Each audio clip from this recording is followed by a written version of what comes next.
Allez, salut à tous, c'est Brice pour la chaîne Inboleader et dans cette vidéo, on va parler de la Action 3. Donc avant toute chose, cette vidéo risque d'être un peu longue comme d'habitude. Je vous fais le sommaire, vous avez en description tout le sommaire, vous allez pouvoir aller directement à ce qui vous intéresse. Vous pouvez rechercher directement un contrôle F par mot-clé, vous avez le sommaire, allez voir ce qui vous intéresse parce que justement, je vais commencer par une intro un peu large pour essayer de vous resituer où moi j'en suis aujourd'hui dans les Action Cam, vous comparer un peu ce que j'ai pu avoir, en particulier ici la Osmo Action 1 et que en fait, tout ce que j'ai pu, enfin une partie des choses que j'ai pu dire sur l'Action 1 aujourd'hui ne m'intéresse pas sur l'Action 3 et donc vous expliquer un peu tout ça et pourquoi j'en suis là aujourd'hui et pourquoi elle me plaît, je vous le dis tout de suite, elle me plaît, là ça fait peut-être pas un an mais ça doit faire au moins 6 mois que je l'ai parce que j'ai fait la saison de ski avec déjà, elle me plaît beaucoup et je vais vous détailler tout ça. Donc, si je vous fais un résumé un peu rapide de ce que j'ai pu avoir comme caméra d'action par le passé, alors je vous invite à aller voir ma vidéo, ma première vidéo sur la Osmo Action, je vous la mets elle toute seule sur ma playlist pour que vous allez voir ça si ça vous intéresse. Vers le tout début, j'explique, je détaille un peu plus qu'est-ce que j'ai eu, mais si je vous le refais en très résumé, ma première caméra d'action était une GoPro Hero 3 Black, parce qu'à l'époque il y avait différentes déclinaisons, j'avais la Black, la plus haute déclinaison, qui permettait de filmer en 1080p, je pense même en 60 fps, et c'était clairement à l'époque, voilà, elle était très en avance sur son temps, parce que je l'ai gardé je pense 4 ans facile, un truc comme ça, et suite à ça, du coup, il y a eu un peu l'arrivée de la 4K, au début ça m'intéressait pas, et puis finalement ça m'a intéressé. J'ai également fait une vidéo sur pourquoi je filme en 4K et surtout pourquoi je publie sur YouTube en 4K. Je vous mets ça là-haut. Et du coup, donc, je me suis intéressé un peu à ce qu'il y avait sur le marché. En fait, c'est là, à ce moment-là, il y avait beaucoup de caméras un peu chinoises, mais qui montaient en gamme, qui avaient pris quelques années pour avoir de l'expérience, qui montaient en gamme. Et du coup, la GoPro à l'époque, je crois que c'était la 5, était quand même très chère pour faire de la 4K.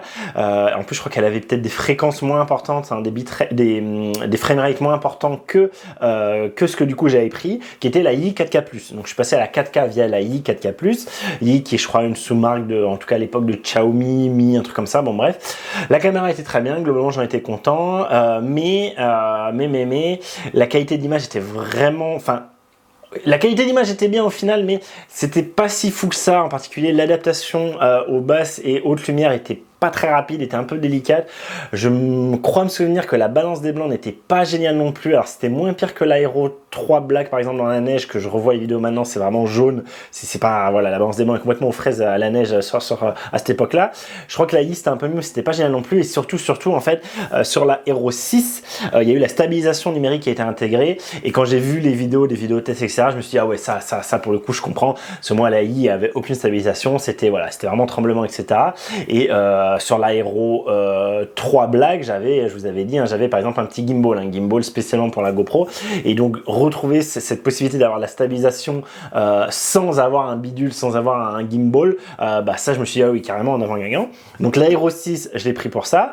J'ai pu constater, malheureusement, qu'elle était quand même bien buggée encore. Vraiment, j'ai retrouvé, voilà, les problèmes à la neige dès qu'il fait froid, les problèmes dans l'eau, des fois, on sait pas trop pourquoi. J'ai eu la Osmo Action 1, donc je vous ai fait beaucoup de tests dessus, et cette caméra, et je continue à le dire, a été une petite révolution dans le monde des action cam parce que ça restait bien plan-plan, bien roucoulant, bien ronronnant depuis une bonne dizaine d'années, je dirais.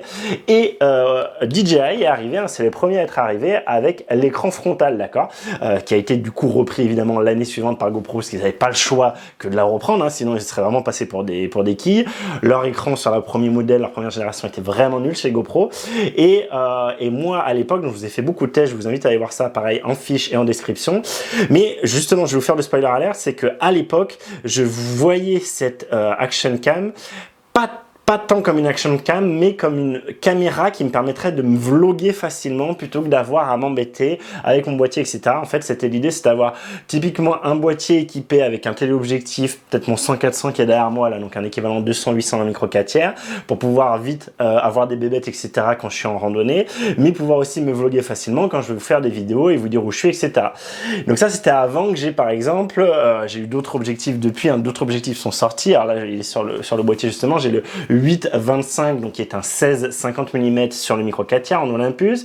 J'ai également maintenant le petit Panasonic ici, qui est un 9 mm f1.7, qui est également très bien pour se vlogger. Du coup, 9 mm, ça fait 18 mm.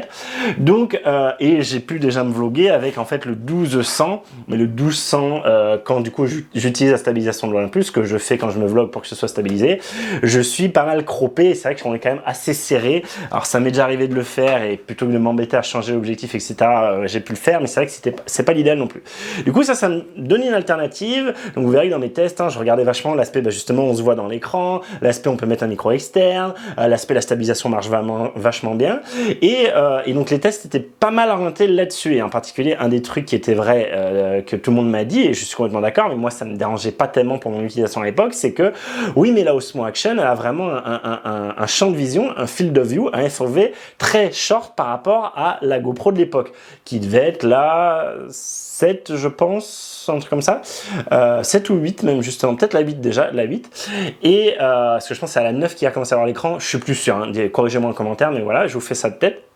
Et on m'avait dit, pour les sports d'action, franchement c'est chiant, on est trop serré, et une caméra d'action, ce qu'on veut, c'est que même sans avoir beaucoup de recul, on a un grand champ de vision. Et on voit, c'est la mode avec du coup les caméras 360 degrés, etc.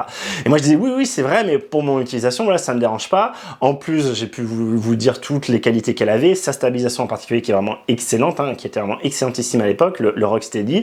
Et en plus de ça, une caméra, une action cam qui ne bug pas. C'est-à-dire que vraiment, elle, j'ai dû la faire bugger, peut-être, je sais pas, depuis que j'ai. Alors j'en ai eu deux, j'en ai acheté une deuxième à un moment pour en avoir deux, pour pouvoir faire les mettre à différents endroits. Si elle a bugué 3 fois en 3 ans sur mes deux action cam, c'est un grand max. Sachant que j'en ai perdu une au ski malheureusement en hors-piste, elle était dans la poche intérieure, vous savez où on met le masque. Voilà, je l'ai perdue avec sa petite perche, tant pis, hein, c'est la vie cuicui, j'étais bien triste. Mais voilà, pour vous dire, donc je la connais quand même très bien et j'en étais globalement très content. Et je suis repassé à GoPro pour une raison, et je vous ai pas fait vidéo dessus, parce qu'au final, plein de choses se sont enchaînées. En fait, j'ai racheté une Hero 8 en plus de la Action, parce que je voulais garder l'Action par rapport à sa fiabilité, etc. Donc, dont je me servais également en windsurf. Hein. Je vous ai fait un test en windsurf. Je vous ai montré que, en tout cas pour le windsurf, sur le mât, le champ de vision était suffisant. Et je me suis acheté une GoPro Hero 8. Pourquoi ? Principalement à 95% parce que je voulais la mettre sur mon DJI FPV, donc le drone FPV de chez DJI, qui avait une caméra très limite et qui malheureusement, alors au début je m'en accommodais, mais petit à petit ça a commencé à me saouler, qui du coup ne peut pas être stabilisé en post-prod parce que n'ayant pas de gyroscope à l'intérieur. Ce que pouvait faire une Hero 8 où on a un gyroscope et du coup on peut synchroniser les données gyroscopiques avec la vidéo dans un logiciel spécial, Gyroflow ou le truc de GoPro, je sais plus comment il s'appelle. Et du coup, ça permet d'avoir des vidéos beaucoup plus fluides, beaucoup plus stables en drone.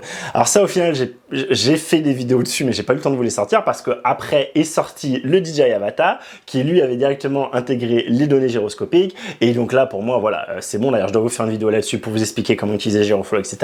Et donc pour moi, voilà, à partir de ce moment, c'était réglé et plus de soucis, plus à s'énerver. La GoPro, c'est bon. Sachant que la GoPro, quand même, j'ai pu reconstater du coup en ayant la GoPro Hero 8 par rapport à la DJI Action 1 que effectivement, pour pas mal de moments, en particulier si je veux la mettre sur mon wishbone en planche, en particulier si je veux la mettre sur mon bâton en ski pour du coup l'avoir assez près, et bien ce FOV, ce champ de vision plus large, c'est quand même ultra pratique. Et du coup, dans les sports d'action, clairement, je trouvais ok, la GoPro est plus intéressante. Et c'est pour ça que du coup, plutôt que de prendre la Action, en tout cas quand j'avais des trucs où j'étais un peu court, où je manquais un peu de recul, je prenais plutôt la GoPro. Et donc à l'usage, hein, avec cette GoPro Hero 8, j'ai pu reconstater que oui, effectivement, on avait toujours, alors peut-être certainement moins qu'avant, mais on avait toujours des problèmes de bug, des problèmes de freeze, un peu intempestifs, un peu n'importe comment. Et pour moi, vraiment, le truc qui m'a fait me dire non mais c'est juste pas possible, c'est, vous savez, je vous avais fait une vidéo sur la Pixel Watch, celle sur l'étanchéité, et en fait, c'était une session de sup où du coup, je m'étais pris une très grosse boîte, je m'étais cassé la côte, je vous remets ça en fiche là-haut, la vidéo, si ça vous intéresse. Et du coup, justement, hein, pendant cette session de sup, j'avais la GoPro en question, elle était accrochée à mon sup, et là, en fait, du coup, si vous allez voir la vidéo, vous verrez qu'en fait, je comprends toujours pas aujourd'hui comment j'ai pu me péter une côte, enfin même une côte et demie là-dessus, mais et je m'étais dit, du coup, c'est pas grave, je m'étais dit, au moins j'ai la GoPro, parce que j'avais lancé l'enregistrement à ce moment-là, au moins je vais pouvoir un peu analyser ce qui s'est passé, est-ce que c'est peut-être que finalement je me suis pris un rocher, est-ce que c'est bien juste la lèvre qui m'a déformé une côte et après le choc qui m'a cassé une autre côte sur le côté. Voilà, je voulais du coup, au moins sur le début, voulu un peu voir ce que ça pouvait être. Et quelle a été ma désagréable surprise de constater que le fichier vidéo en fait tournait. Déjà je crois qu'en plus c'était un peu corrompu du coup, comme si c'était justement mal arrêté en cours de route. Et en fait quand on regarde la vidéo, finalement quand j'ai pu la lire, je crois que je l'ai vu via VLC pour du coup pouvoir voir ce qui se passait. En fait la vidéo coupe juste au tout début de où je commence à juste avant de me faire taper par la vague. Et du coup en fait certainement c'est le choc je présume qui a fait que je sais pas, elle a pas aimé, soit peut-être la carte micro SD a un peu bougé, je sais pas, sachant que la caméra était accrochée tout à l'avant de mon sup. Donc le premier choc que moi j'ai reçu n'a pas été reçu par la caméra, si vous voulez, c'est arrivé un peu après. Donc pour moi j'aurais au moins eu le début de la vague et au moins voir la première cassure qui m'a tapé moi, et peut-être pas après quand la planche, à la limite, peut-être pas après quand la planche se fait shooter, mais au moins ça. Bah non. Du coup en fait j'ai vraiment rien vu, j'avais juste toute ma vidéo d'attente de vague, et quand je commence à prendre la vague, pouf, ça coupe. Donc ça m'a fait vraiment dire, non mais c'est pas possible. On peut pas avoir une caméra d'action qui, quand il y a de l'action, quand il se passe quelque chose, ne marche plus. C'est juste pas possible. Et moi, je ne veux plus ça. Je veux pas une caméra d'action, surtout une caméra d'action. Une caméra d'action, c'est fait que même sans la regarder normalement, on appuie sur enregistrer, on sait qu'elle enregistre, on a un son, on entend un son vite fait, on réappuie, on sait qu'elle a fini d'enregistrer et c'est torché. Moi, c'est ça que je veux d'une caméra d'action quand je m'en sers en action. Je veux être sûr qu'elle se lance, je veux être sûr qu'elle enregistre et je veux être sûr qu'elle rate pas l'action, justement. D'accord? Donc, Hero, GoPro, j'ai fait non, Zob. La Action 2, un peu dans ces eaux-là, c'était dans ces cours-là, était sorti, ne m'avait pas intéressé plus que ça, parce que le format double, là, l'espèce de truc un peu hybride, voilà, j'étais pas spécialement convaincu, si ce n'est pour le mettre sur un drone pour avoir une caméra ultra légère, si elle avait une stabilisation adaptée pour ça.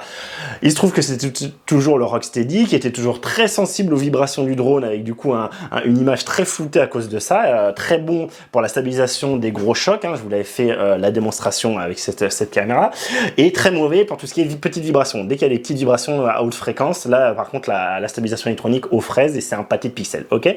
Donc du coup la Action 2, absolument pas intéressant, je trouvais que vraiment il s'était complètement planté.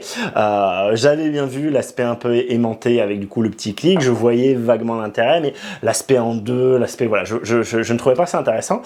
Et est sorti l'Action 3, et au début voilà, bon, j'étais pas plus intéressé que ça, mais petit à petit voilà, je recherchais une caméra d'action vraiment pour l'action, et en regardant les specs, j'ai vu quand même que le field of view était énorme, 155 degrés, qu'elle permettait d'enregistrer voilà, tout ce que je voulais à 4K 60, même en ultra large, ce qui est donc assez rare, mine de rien. Il faut vraiment faire gaffe aux fiches techniques, et même les fiches techniques des fois ne le disent pas. Il faut vraiment faire gaffe en fait, ok, ma caméra elle enregistre à telle résolution, telle fréquence, mais est-ce qu'elle va pouvoir l'enregistrer à tous les dans toutes les FOV, d'accord, dans ultra large, étroit, d'accord, et surtout est-ce qu'elle va également pouvoir le faire avec la stabilisation électronique activée. Vous savez, la stabilisation électronique en général apporte un crop, parce qu'elle a besoin justement du bord pour rééquilibrer et en fait jouer sur son image en fonction du bord qu'elle a.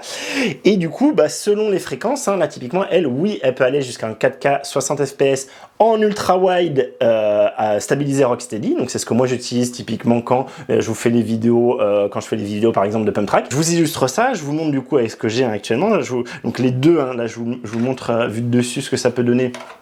Les deux sont côte à côte, on va faire le tour un peu après, je vais vite fait vous les comparer. Mais du coup, vraiment côte à côte, voilà ce que ça peut donner, justement, le champ de vision.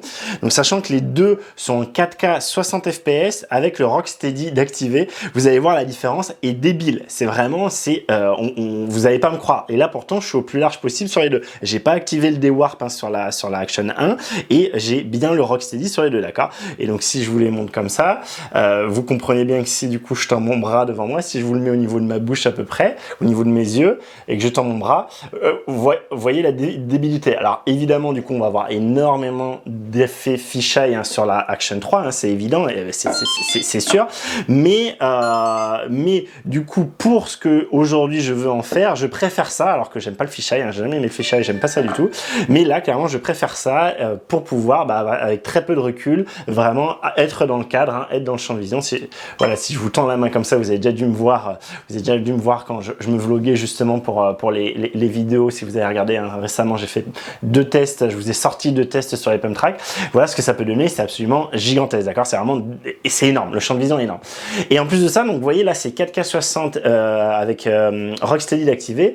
Et donc par contre, si je vais passer évidemment sur, enfin évidemment non, mais selon les résolutions, pas les résolutions du coup, enfin les résolutions aussi, parce qu'on peut monter en 4K 4 tiers, mais ça je m'en fous un peu, ce serait plutôt si je voulais utiliser un drone. Mais si je passe en 4K 100 fps, donc pour avoir un bien meilleur ralenti, je garde le Rocksteady, mais vous voyez qu'ici, si je me remets au niveau de mes yeux, ok, vous voyez qu'évidemment c'est quand même pas mal plus serré. Le FEV, vous voyez ici, est en large, je peux le passer en normal, en standard des warp ou en large, et je n'ai plus le ultra large comme je vais avoir si je suis en 4K 60, d'accord? En 4K 60 ici, je vais avoir possibilité dans le FEV de repasser en ultra large, ok?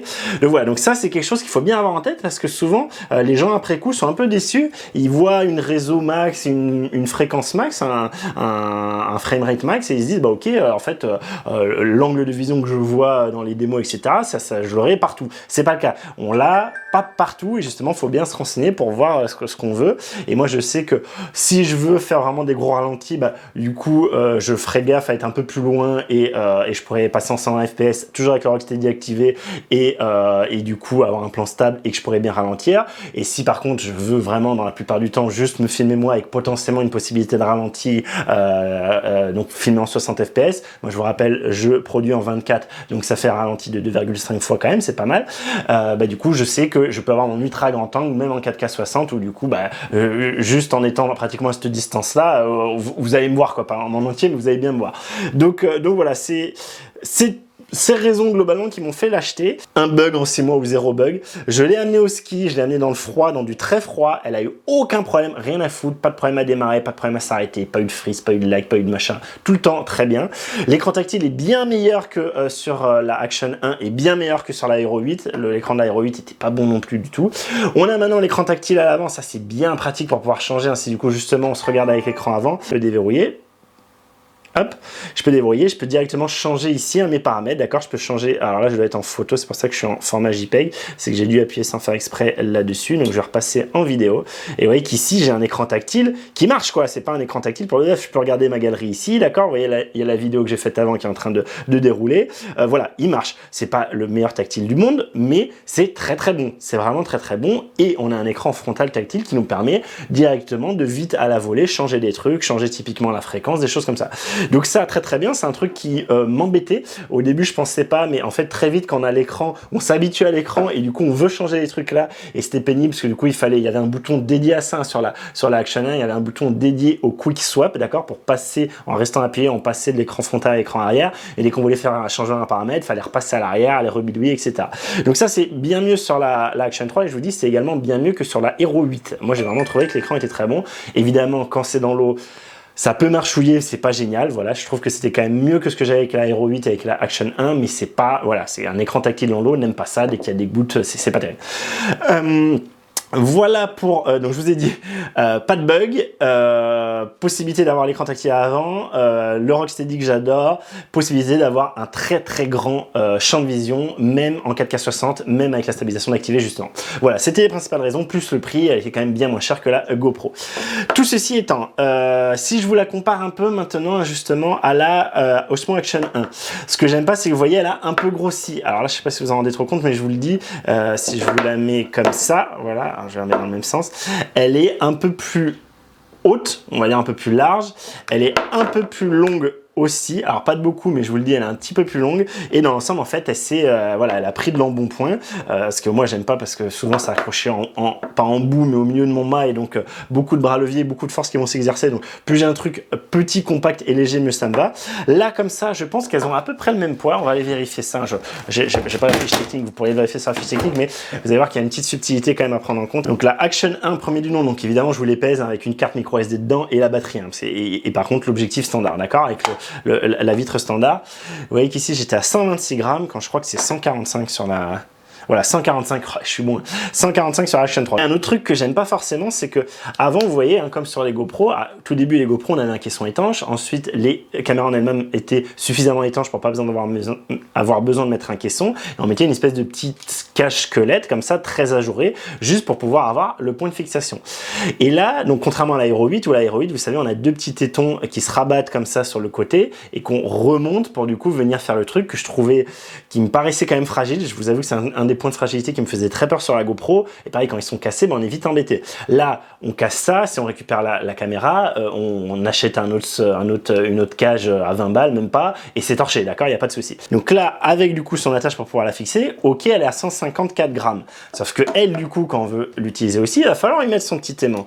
Et son petit aimant, les enfants, eh ben, il pèse son poids. Alors déjà, je vous le montre tout de suite, un truc que j'aime pas, c'est qu'il y a un sens. En fait, il y a un aimant plus ou moins, si vous voulez, entre guillemets, où du coup, là, ici, vous voyez, j'ai une force de répulsion et ça va pas pouvoir se mettre. Il va falloir que je la tourne pour être du bon côté. Et là, par contre, c'est très bien fait. Vous voyez, à peine on l'approche, donc l'aimant est fort. Hein. À peine on l'approche, on va avoir les petits tétons qui sont en fait sur les petits ressorts, d'accord, qui peuvent venir s'écarter comme ça, d'accord, avec deux petits crochets, vous voyez, qui viennent en fait se mettre dans ici les encoches qu'on a en dessous. Alors c'est un peu dur à montrer, mais je vous le dis. Vous voyez que de suite, hein, sans avoir besoin d'appuyer, ici ça va se fixer. Vous voyez là, c'est fixé, d'accord. C'est fixé, c'est à la fois aimanté et fixé par les crochets. Et pour l'enlever, il va falloir appuyer justement sur les petits tétons, hop, qui vont dégager les espèces de crochets. Vous voyez, il faut que je tire fort. Là, je suis en train de forcer comme un âne pour réussir à contrecarrer l'aimant, parce que l'aimant est très très fort.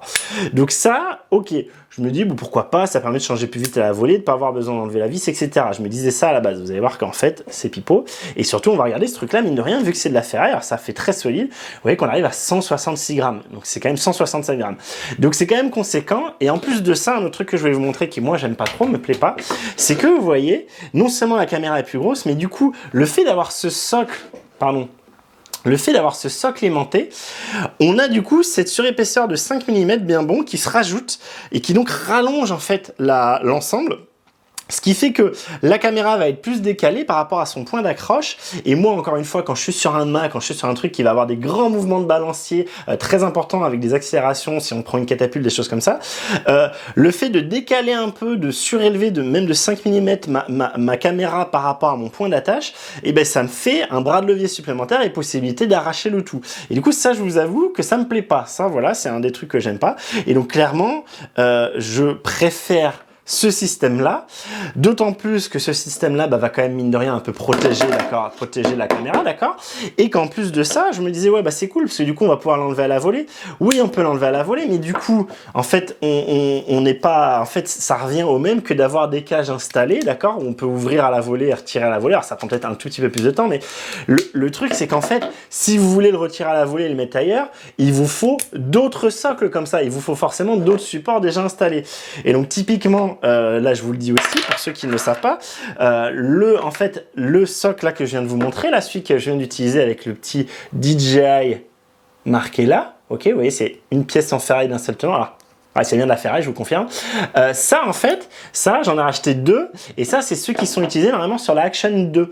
En fait, le système de fixation est exactement le même que sur la Action 2. Alors, à ceci près, donc vous voyez, c'est ce que je vous ai montré, ça marche parfaitement. À ceci près, justement, je vous montre que, vous voyez ici, j'ai quand même un peu de jeu que je vais avoir beaucoup moins avec ce qui était fourni de base avec ma Action 3, mais qu'on ne peut pas acheter. Je n'ai pas trouvé cet accessoire tout seul, avec ce petit patin. Vous voyez, on a un espèce de petit patin un peu en caoutchouc avec une petite surépaisseur qui va du coup aider, est-ce que je suis dans le bon sens? Oui, qui va du coup aider à faire que, là vous voyez, j'ai presque plus aucun jeu. Et justement, du coup, je vous explique, c'est pour ça que sur mon accessoire là, qui est un fly mount, qui est donc un truc spécialement fait pour aller s'accrocher typiquement à mon mât en windsurf, je préfère avoir là-dessus fixé à vie pour pas l'oublier, parce que ça m'est déjà arrivé en fait d'amener la Action, mais d'avoir oublié le support sur ce que je mets dans ma bouche quand je vous fais justement les tests de pump track. Et du coup, bah oui, j'ai la Action, mais j'ai pas de cage à côté. Enfin, de toute façon, la cage en fait, alors je vous l'ai pas là, mais la cage, je vous le dis, c'est juste une cage avec un trou en bas pour pouvoir pouvoir passer le truc aimanté. On n'a pas de cage avec directement le téton intégré. Ça, je trouve ça bien dommage. Alors peut-être ça existe en constructeur tierce, mais en tout cas, DJI le commercialise pas. Et du coup, donc je laisse ça ici parce que c'est là où justement j'ai le plus normalement de mouvement, le plus de choc, le plus d'activité. Et du coup, je préfère garder ce patin-là ici, ce support-là ici, parce que c'est celui où vraiment j'ai le moins de jeu. Là, j'ai presque aucun jeu. Alors qu'avec ceux de la Action 2, et que je vous dis encore une fois, c'est les seuls que je trouve dans le commerce. Donc si on veut en avoir plusieurs, on est obligé d'acheter ceux-là. Et ceux-là, pour le coup, encore une fois, je pense que vous l'entendez, il y a du jeu. D'accord? Donc voilà, donc c'est pas idéal. Après, honnêtement, pour vous dire, c'est sur mes dernières vidéos qui sont pas encore sorties, je suis avec ce système-là en pump track et il n'y a pas de souci, voilà, on n'a pas de vibration en plus, etc. Mais pour les trucs où on va, moi en planche, hein, où je vais assez vite quand on plane, etc., il y a des petits ploc, ploc, ploc, ploc, ploc, je ne veux pas risquer d'avoir du coup des tremblements, des choses qui bougent un peu et en plus, bah, qui dit que ça bouge un peu, dit que bah, potentiellement quand on a un gros choc, vous voyez, j'arrive un peu, ça va être un demi-millimètre, mais j'arrive un peu à la tirer vers moi. Et donc, du coup, c'est potentiellement plus facile de l'arracher. Et ce machin-là est quand même, je sais plus, alors, je vais peut-être vous dire une bêtise, mais je crois que c'est 15 balles quand même. 15 balles, voilà. Est-ce que je préférais pas une cage? Peut-être, peut-être. Par contre, soyons très clairs, ce truc-là est indestructible. C'est-à-dire que moi, sur au moins deux cages et péter une des deux pattes, parce que ça c'est pattes en plastique, donc on a tendance à bien serrer pour être sûr que ce soit bien serré, et bah des fois ça va un peu plus loin que ce qu'il faudrait, l'accessoire, le bout de plastique qui va entre les deux n'est pas pile poil de l'épaisseur, ce qui fait que du coup ça peut un peu se plier, et quand on serre très fort, au bout d'un moment, bah, le plastique ça s'use, hein, surtout aux UV, surtout dans le mer, etc. Et j'en ai déjà cassé. Ça, pour le coup, vous entendez, c'est la ferraille, donc c'est pour ça que c'est aussi lourd. Et à ce niveau-là, je suis bien plus rassuré par ça que des tétons de squelette comme ça, et 1000 fois plus que sur les deux petits systèmes de tétons, qui est un des trucs aussi qui m'a fait très peur chez GoPro. Et je me suis dit, ça c'est pas durable dans le temps, ça va pas marcher. Donc voilà, je suis pas convaincu par ce truc-là. En plus, un des autres problèmes, c'est que quand votre caméra d'action, elle est comme ça, vous avez aucun endroit, vous voyez ici, ils n'ont pas pensé ces patates, avoir un endroit où on peut accrocher une fistoune. Moi, ce que je fais d'habitude, typiquement ici, souvent on a un petit jour entre la petite barre qui sert à l'ouverture-fermeture de la trappe arrière, du clapet du truc arrière, hein, du capot arrière, et le squelette en lui-même. Et du coup ça me permet de passer un fil tout fin, mais résistant. Je prends des fils spéciaux GoPro, des choses comme ça, que du coup je peux quand même assurer, je pourrais l'accrocher à mon mât, ce qui fait que même si mes deux pattes, là, une des pattes pète et que ma fixation pète, au moins, ok, elle va rebondir et ça va pas lui faire du bien et ça va pas faire du bien à mon matos, mais au moins je ne perds pas la caméra. Là, sur ce système-là, je n'ai aucun point d'accroche, à moins de lui mettre du coup le squelette, mais je vous dis, le squelette, à part protéger et potentiellement faire un point d'accroche, l'espèce de cage très ajourée ne sert à rien, parce que de toute façon, on est obligé de repasser via ce système-là, on est obligé d'utiliser ce truc-là, et du coup, bah, ça, c'est un peu un défaut aussi, je trouve. L'autre truc que je peux vous dire, c'est que j'étais assez déçu, c'est que vous voyez que ici, on n'a pas le même diamètre, ce qui fait, alors moi, ça j'aime beaucoup par rapport à GoPro, je trouve que c'est beaucoup plus intuitif, et ça marche beaucoup mieux de dévisser quelque chose de circulaire, plutôt que d'essayer d'appuyer sur un truc carré, de l'éclipser avec ces espèces de ressorts, etc., que des fois on n'ose pas trop forcer, on sait pas trop. Là, c'est très clair dans un sens comme dans l'autre. Et en fait, ces deux trucs-là n'ont pas le même diamètre de pas de vis, d'accord? Ce qui fait que je ne peux pas mettre mes anciens filtres sur, donc mon support à filtre de Osmo Action 1 avec tous les filtres que j'avais, je vous ai amené là, tous les Polar Pro que j'avais acheté à l'époque, je vous ai fait un test dessus. Bah, ces trucs-là, je ne peux pas mettre le support sur ma nouvelle Action 3, et donc c'est un peu dommage. En fait, on est obligé de racheter tous les accessoires. Et du coup, je vous fais aussi un peu le tour. On peut voir qu'en fait, ils ont simplifié le truc. On n'a plus 3 boutons comme sur la Action 1. On n'a plus que 2 boutons, et franchement, ça va très bien. On a toujours le rec qui est placé intelligemment, c'est-à-dire au niveau de là, on aurait un shutter sur un boîtier d'appareil photo, d'accord?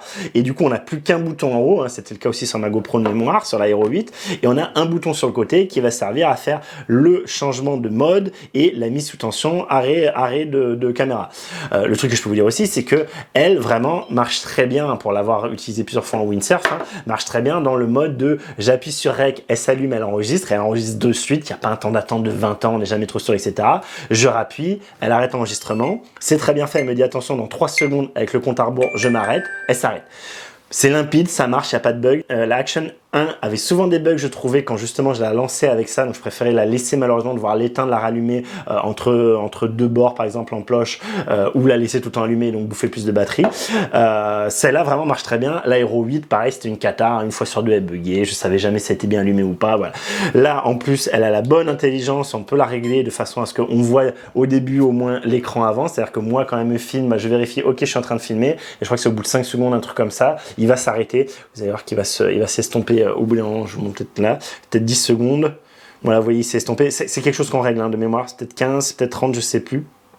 Je sais plus. Alors après là, il estime peut-être que je suis sur l'écran d'arrière. Je crois que j'ai peut-être mis 30, justement pour bien avoir le temps. On va vérifier ensemble. Ça, c'est des paramètres. J'ai pas voulu les faire, d'accord. Surtout que elle est en fin de vie entre guillemets, même si je pense qu'elle va avoir une seconde vie avec les promos qu'on va avoir dessus. Mais voilà, c'était 30 secondes. Ok, on lui dit au bout de combien de temps on éteint l'écran frontal.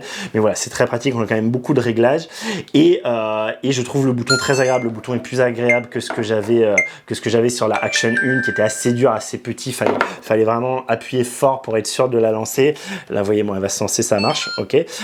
Ici, c'est plus clair, je trouve le clic est plus franc, le bouton est plus grand, ça va plus vite, vraiment, pas de souci à ce niveau-là. Pareil à l'arrêt, je trouve que tout est bien, tout est clair. Vous voyez, là aussi, hein, j'avais le minuteur. Et voilà, vraiment, elle, à l'usage, je l'ai trouvée encore plus fiable, et encore plus intuitive, et encore moins à se demander qu'est-ce qu'elle fait, elle m'a bien compris, elle enregistre ou pas, elle a arrêté d'enregistrer ou pas, elle est éteinte ou pas. Vraiment, 1000 fois mieux que sur GoPro, et mieux, clairement mieux que sur la Action 1. Donc ça, très content à ce niveau-là. Pour les sports d'action, je trouve que c'est très bien. Maintenant, donc je vous dis, je vous rentre pas dans les détails, d'accord. On a un mode time-lapse, on a plein de modes, on a un mode hyperlapse, on a plein de choses qu'on peut faire avec. Ses limites, ça va être clairement sa qualité d'image. Tout le monde vous le dira, les gens préfèrent la qualité d'image de la Hero 11 à la Action 3. Je n'ai pas eu la Hero 11, mais de tous les tests que j'ai pu voir, je crois que Loulou Web, entre autres, a pu en faire. Didier de la chaîne Loulou Web, je vous mets ça en fiche et non en fiche du coup, juste parce que sinon j'aurais pas cette place dans la description, je pense. En fiche là-haut, allez voir ça. Je crois qu'il avait fait une comparaison très intéressante, hein, avec aussi les stabilisations, etc. Et clairement, hein, en tout cas la Hero 11 par rapport à l'Action 3 est meilleure sur la plage dynamique, c'est très clair, c'est-à-dire qu'on va avoir des ombres plus claires avec un ciel visible. Souvent la Action, on va avoir un ciel cramé si on va avoir les zones ombragées correctes, alors que la GoPro va réussir à garder un peu de bleu dans le ciel. Typiquement, on va réussir à avoir des nuages, ce qu'on n'arrivera pas à faire l'Action 3. Et en plus de ça, donc plage dynamique meilleure, et tout le monde le dit aussi, des tests que j'ai vus, c'est vrai, on a en gros un stop de mieux, allez 0,5 à un stop de mieux en montée en ISO, d'accord, où on va vraiment pouvoir avoir du bruit un peu plus tard. 3200 ISO déjà, voilà, ça passe, mais c'est chaud. 6400, ça devient la fête du slip. Là, GoPro arrive à monter à peu près à 6400 ISO, ça passe, d'accord. Donc c'est une des grosses critiques qui lui est faite, c'est la qualité d'image est meilleure sur GoPro. C'est un des trucs en particulier en drone, hein, les gens qui l'utilisent sur des drones, sur des quads pour des quads montés eux-mêmes. Et c'est vrai, c'est très clairement vrai. Et justement, on arrive à l'Action 4. Donc vous voyez, je vais pas vous en dire plus, hein. Si je résume sur mon usage, j'en suis très content. Elle n'a pas du tout de problème dans le froid, elle ne pose pas de problème dans le froid, elle ne pose pas de problème en altitude, elle ne pose pas de problème dans l'eau, elle gère très bien la balance des blancs au ski, je laisse tout le temps la balance des blancs automatique, il n'y a pas de souci, j'ai jamais eu de problème de jaune. Je trouve que l'adaptation luminosité se fait bien aussi. Oui, elle va bruiter dès qu'on va monter un peu dans les ISO. Vous pouvez le remarquer déjà typiquement sur ma vidéo à Saint-Géniès des Mourgues, je crois. Donc la première vidéo de Pump Track, je vous remets ça en fiche là-haut, allez voir ça. Vous allez voir que quand justement je fais des tours avec, vers le milieu de la vidéo, quelque chose comme ça, vous allez voir que dès que je passe dans les parties, donc c'était fin de journée en hiver, dès que je passe dans les parties ombragées, on a vite des pâtés qui, quand on voit la vidéo de base, peuvent être un peu visibles mais très peu, mais dès qu'on l'upload sur YouTube, même en 4K, vont être vraiment multipliés de par la compression YouTube, et donc on va avoir des pâtés partout. Donc ça, c'est très vrai.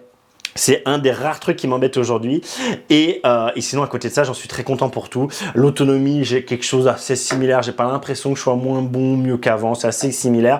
Donc moi dans l'ensemble, je trouve aucun gros défaut. Je vous dis juste, voilà, j'aimerais bien qu'elle ait un peu plus gros capteur, une meilleure gestion de la montée en ISO et une meilleure plage dynamique, clairement. Mais à part cet aspect un peu qualité d'image brut, on va dire. Tout le reste, je trouve la stabilisation excellente. Je trouve que vraiment, je vous dis, elle gère bien tout ce qui est lumière, etc. Elle se démerde très bien, balance des mains très bien. Et c'est ce que je lui demande. C'était pas ce que je lui demandais forcément avant quand je vous ai fait les autres tests, d'accord, où vraiment j'étais dans l'optique vlog. Là, dans l'optique sport d'action, vraiment, c'est celle-là, en fait, maintenant, je m'en sers que pour les sports d'action. Je veux un truc fiable. C'est le cas. Très fiable. La caméra d'action la plus fiable que j'ai jamais eue. J'avais des bugs aussi avec la I, par exemple, moins que sur la GoPro, mais quand même quelques-uns.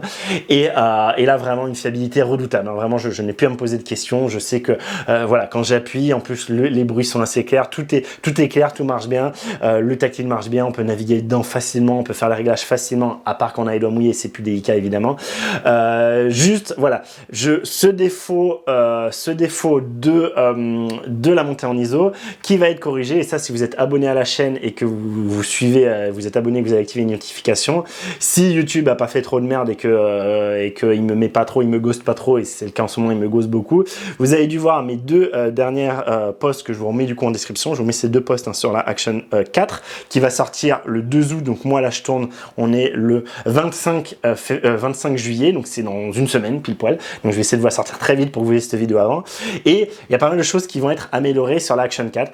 De ce que je vois, c'est exactement le même form factor et j'ai bon espoir que du coup justement si vous avez déjà investi dans des filtres ND pour celle-là, vous puissiez les utiliser. Parce que de ce que je vois, hein, tous les peu de photos qu'on a pu voir, c'est exactement la même. Donc je pense que ça sera exactement la même à ce niveau-là.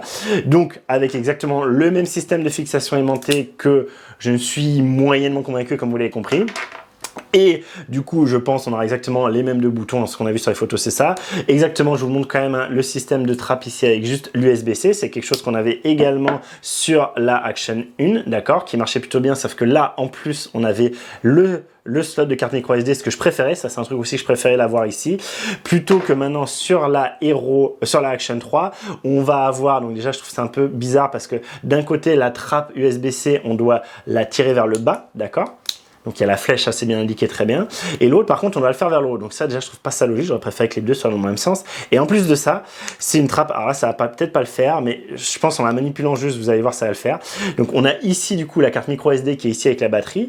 Alors l'avantage de ça, et ça c'est très bien que ce soit passé sur le côté, et ça, je trouve que c'est un avantage par rapport à la Action 1 qui était par en dessous, je vous montre juste après. Ça, c'est un avantage que du coup, même quand elle est sur son support, d'accord, on peut changer la batterie justement à la volée. Hein. J'ai pas besoin de, typiquement, même s'il est encore sur mon support pour la bouche, sur mon support pour la planche, du coup je rentre sur la plage et je peux faire mon changement directement de batterie sans avoir besoin de tout enlever, sachant que de toute façon avec le truc à la volée c'était pas bien vénère non plus, d'accord, mais quand même. Et en ski aussi, ça va très vite, c'est très bien. Donc ça, ok, le côté, je trouve ça très bien. Les batteries, pareil, hein, c'était pas les batteries de la Action 1. Hein. Du coup, le slot de carte micro SD qui est là, malheureusement. Pourquoi je dis malheureusement? C'est parce que, du coup, dès qu'on veut accéder, moi, je fais tout le transfert via la micro SD, je le fais pas via un câble USB-C. C'est que cette trappe, voilà. Et j'ai vraiment pas fait fort. Hein. Vous avez peut-être l'impression que je suis un bourrin, mais je n'ai vraiment pas fait fort, en fait. Vous voyez, c'est juste un truc là en bas, une petite rainure qui se clique et c'est du Playmobil, c'est même pas du Playmobil, c'est du Polly Pocket, d'accord, c'est du Polly Pocket. Donc ça c'est bien, on voit bien l'orange pour dire ok on n'est pas clippé, attention, là ok je suis clippé, je sais que normalement je suis bien étanche, mais cette trappe vraiment elle est j'ai rien fait, hein. Je l'ai pas effleuré mais j'ai à peine appuyé dessus.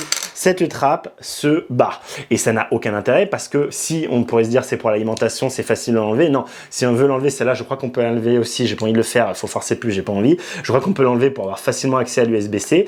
Ici il n'y a aucun intérêt de ne pas avoir la trappe devait être fixe et pas pouvoir se retirer pour moi. Dites-moi en commentaire si vous voyez un intérêt d'avoir la carte SD et la carte micro SD et la batterie d'accessible tout le temps, je n'en vois aucune personnellement. Donc ce truc là est merdique, voilà, je vous le dis, ce truc là est plus merdique que ce que j'avais sur la Hero 8 et bien plus merdique que ce qu'on avait sur la Action 1 où je trouvais que c'était plutôt bien fait. Moi j'aimais bien ce système. En fait on a deux clics, on a un clic qu'on tirait vers l'arrière, un clic qu'on tirait sur le côté, donc là vous voyez on voit le orange pour nous dire c'est dépopé, un clic qu'on enlève là et vous voyez de suite il y avait le joint d'étanchéité qui était en fait intégré à la batterie. Donc ça voulait dire que chaque batterie avec son joint d'étanchéité, donc ça devait leur venir cher, et du coup qui était orange aussi pour bien voir qu'on était, si on n'était pas clippé, ben on le voyait au premier coup d'œil, d'accord, et on appuyait.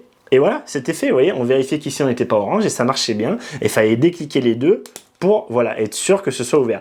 Et ça, je trouvais que ça marchait bien. Alors, je comprends leur idée. Hein. Leur idée, c'était du coup, là, maintenant, on a un joint fixe comme partout ailleurs et on se fait pas chier. Et je comprends complètement. Par contre, ça, j'espère que autant qu'à la limite, ce soit toujours vers le haut, ok, mais qu'ils vont améliorer ce petit clic de charnière. Là, c'est ridicule. Franchement, c'est ridicule. Vraiment, ça, pour moi, c'est un des défauts. Alors, une fois que la porte est fermée et que c'est clippé, on s'en fout. Hein, je suis bien d'accord.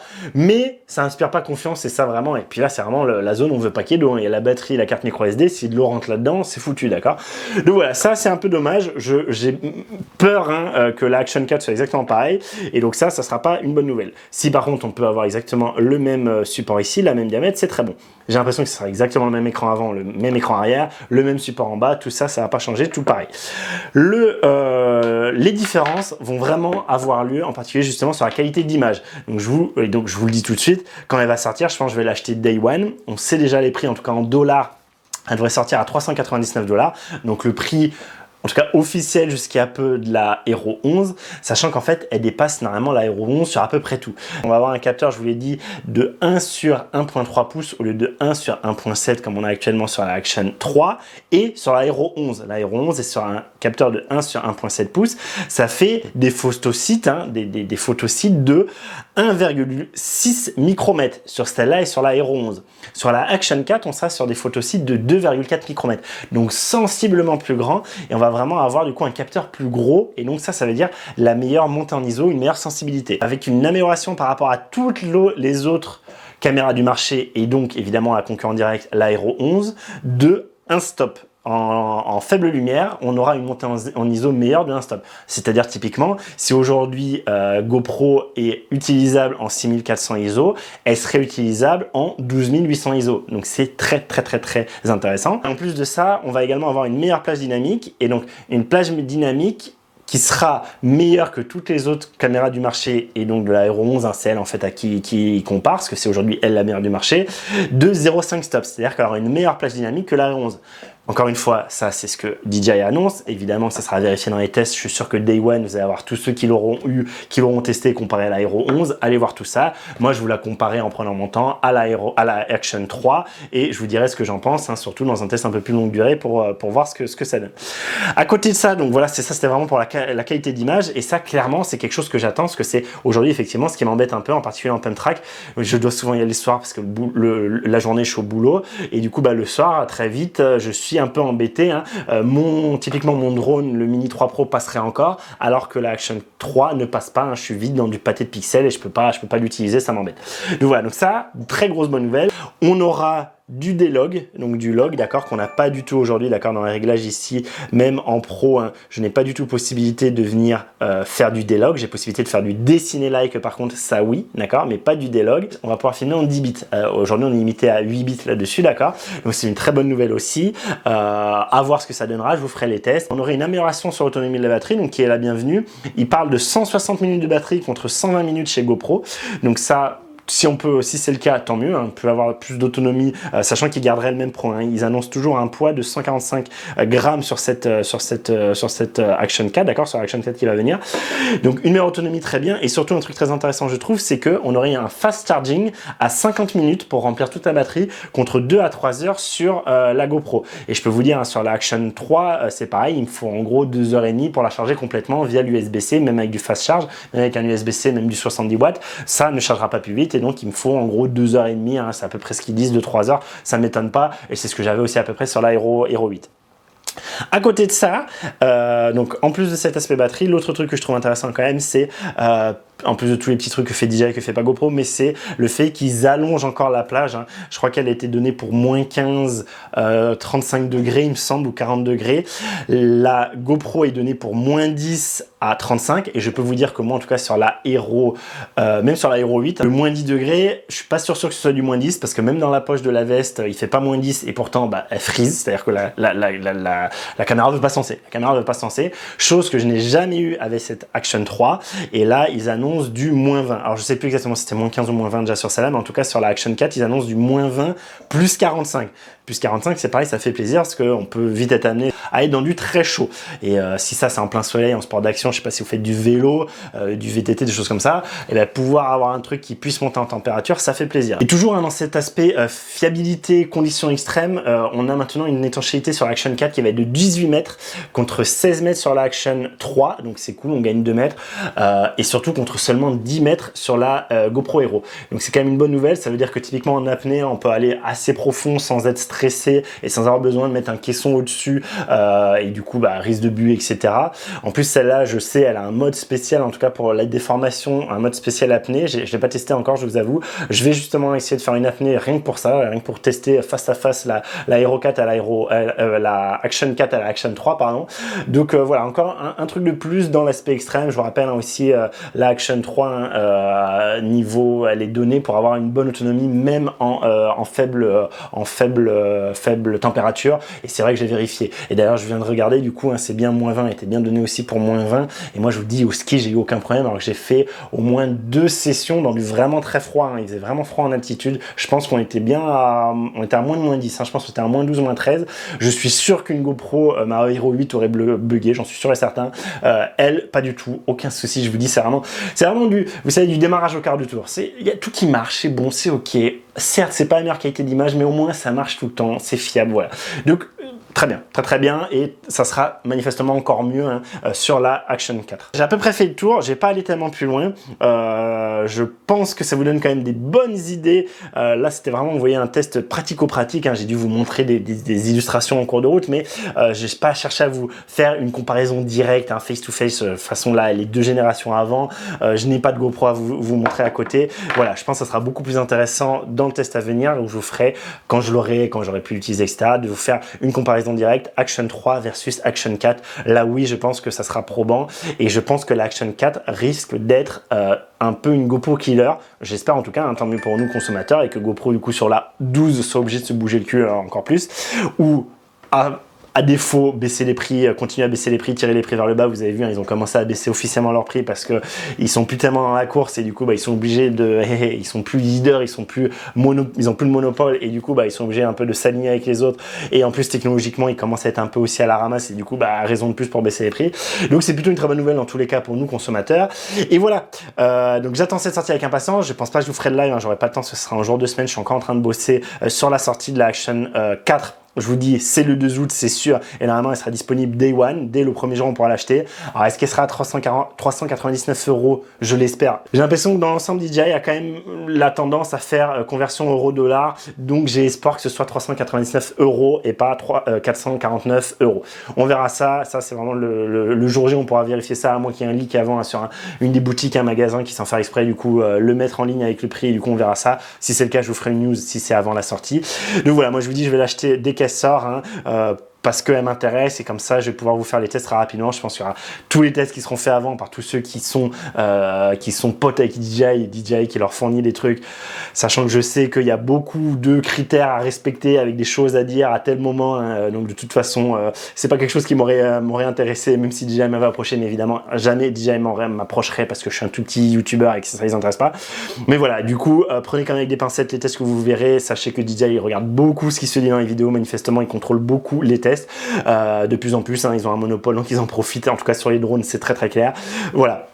Regardez les tests, regardez surtout les comparaisons, faites-vous votre propre avis. Je pense qu'il y aura beaucoup de comparaisons avec la Hero 11 et ça sera intéressant de voir. Et je pense que de toute façon, ils m'ont l'air très sûrs d'eux. Je pense qu'elle sera meilleure, la Action 4, que la Hero 11. Ça donnera une bonne idée. Et moi, je vous ferai une comparaison avec la Action 3 de façon poussée et surtout dans la vraie vie avec des vrais tests, d'une vraie utilisation. Là, en sport d'action, je vous le dis, c'est vraiment sport d'action.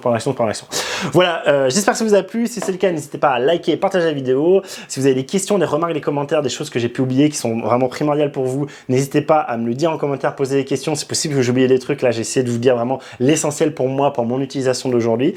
Je vous laisse là. Je vous dis à très vite pour une prochaine vidéo de test. Et en particulier, ça va pas être tout de suite, clairement, mais en particulier sur l'Action 4. N'hésitez pas à vous abonner, activer les notifications pour pas rater ça. Moi, je vous dis à très vite. D'ici là, portez-vous bien, faites de belles photos, de belles vidéos, amusez-vous bien en sport d'action, profitez de l'été, tout ça. Allez, salut!